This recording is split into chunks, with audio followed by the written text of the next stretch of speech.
the performance? Thank you. Well, I'm very happy, obviously, with the win, 4 in a row without conceding a goal. A really tough place to come.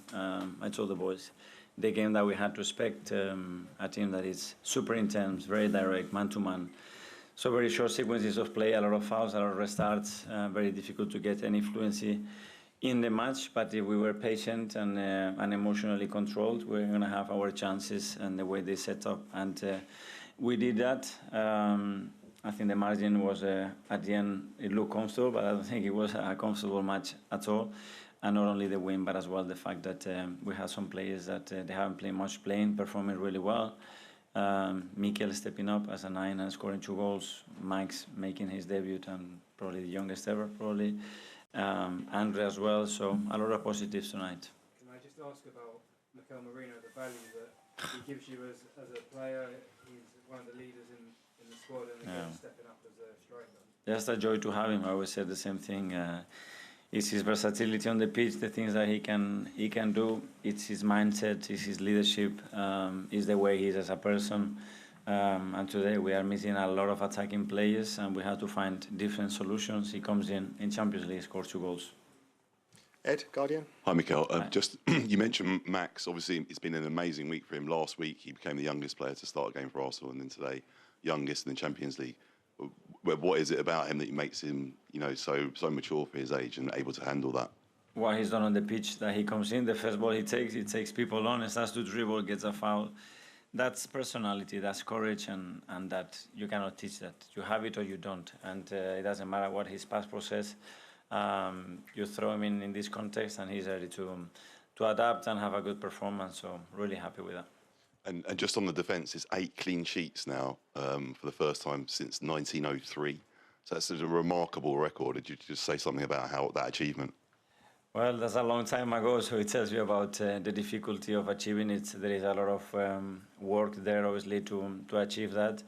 And the most pleasing thing probably is not the records, is the mindset of the players that they are talking there about how we can still do better, that we still 1 or 2 situations that we could have resolved better. So if we do that, we can be improving, and that record will have a bigger mean.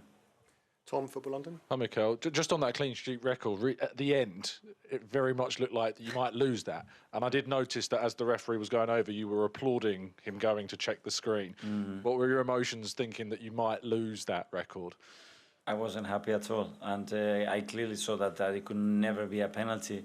But he made the decision, so yeah, well done, because he was really honest. I think obviously the image shows clearly that it's not a penalty, and I want to maintain that, because I think that gives you something to defend as well and to merit, and it would have been a bit sloppy to give it away that way. And it was the first time that we saw Pierre Hincapié start at a left-back. What did you make of his performance in that role? Yeah, I was very happy. He can play in those 2 positions as a centre-back or full-back. Today, the way we had to set up and the situation that we have to imagine with the ball, I wanted to have him low in that side. I think he was really good, really strong, really efficient, and really good, because now he's got some minutes in the last week with 2 games, and the last minutes against Burnley, so we're getting up to speed. Sam from Sky. Hi, Mikel. 4 years ago, there was that 5-0 defeat to Man City, and now you have this incredible clean sheet record. Can you talk about how you went by step to sort of go from one end of the spectrum to the other? You mean the one that after 27 minutes, Granit Xhaka was sent off? Yeah. I was Man City, the best Man City, with 70 minutes to play. It can happen, but yeah, that's a long time ago. Obviously, we're in a really different situation right now, and we still have to improve a lot. Your players seem to be celebrating every time they put a block in or actually deny a shot on target.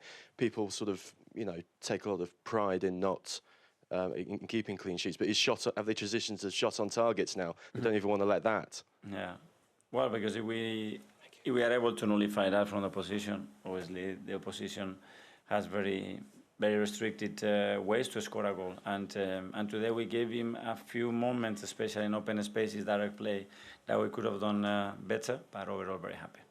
Hi, Mikel.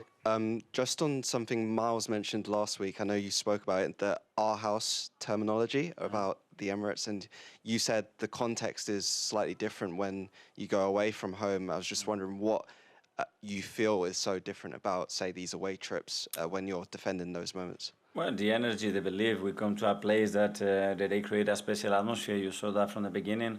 They haven't lost at home here all season, so they have that winning habit, and that's very difficult to turn around. And we need to understand that. And we knew that, especially the first 15, 20 minutes, it was going to be very little play, and we have to be very conscious of that and accept it, and then start to change it throughout the first half, and we've done that, and I think the team showed a lot of maturity again.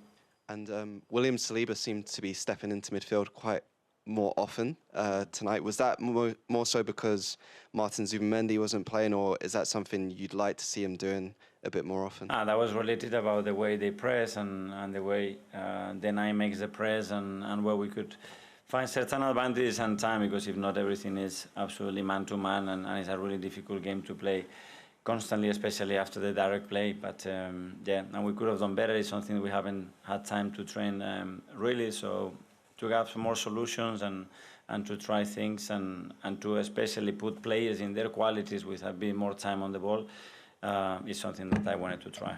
Okay, we'll do the last two. Firstly, Isan. Hi, Mikel. You were saying yesterday about the injuries you have in the front line. Yeah. After that performance from Mikel Merino, in some ways, you've got the options there, haven't you, despite the injuries? Yeah, you have to invent options. You can always have options if you invent them, but obviously Mikel hasn't played there before in his career. But we have the good experience of last season and the way he reacted and performed in that position. And obviously we believe that today, the way they were set up as well was a good chance for him to perform.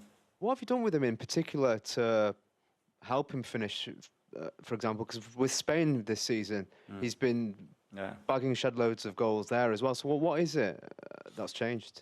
My view was always he had really good timing and capacity to finish in the box, especially one touch. And then talking to him and making sure that he plays closer to the box and he identifies the opportunities, the timing, the way he needs to attack the spaces in relation to how they defend the box, which today was a bit different as well, the way they set up. And then it's obviously his quality, his willingness to learn and practice every day.